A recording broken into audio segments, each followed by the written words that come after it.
DPRD Maluku Tengah gelar tutup buka masa sidang pertama dan kedua tahun 2024.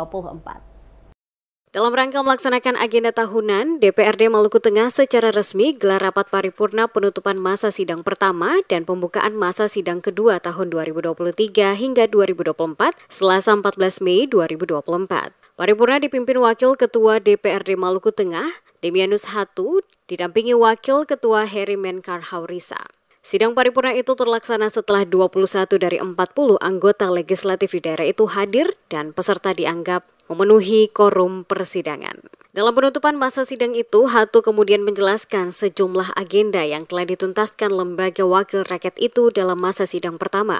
Pada paripurna tersebut, pimpinan DPRD juga menyerahkan sedikitnya 15 surat masuk masyarakat. Belasan surat masuk terbagi di 4 komisi yang ada, di mana komisi pertama menerima 9 surat masuk, komisi 2 sebanyak 2 pucuk surat, komisi 3 sebanyak 1 surat, dan komisi 4 sebanyak 3 pucuk surat. Hatu pada kesempatan itu mengatakan, sesuai amanah Undang-Undang Nomor 23 Tahun 2014, sebagai unsur penyelenggara pemerintah daerah, DPRD memiliki 3 fungsi utama, yakni pembentukan peraturan daerah atau Perda, fungsi anggaran, dan pengawasan. Dikatakan memasuki masa sidang kedua tahun 2024 tentu membutuhkan kerja keras anggota DPRD. Oleh karena itu, kepada sejawatnya, sesama anggota DPRD menyatukan visi dan persepsi guna memenuhi keinginan masyarakat yang dipercayakan untuk diperjuangkan oleh anggota Dewan. Di akhir paripurna, Hatu mengajak semua anggota DPRD agar segera melakukan pengharmonisasian dan pembahasan surat-surat masuk dan produk legislasi lainnya.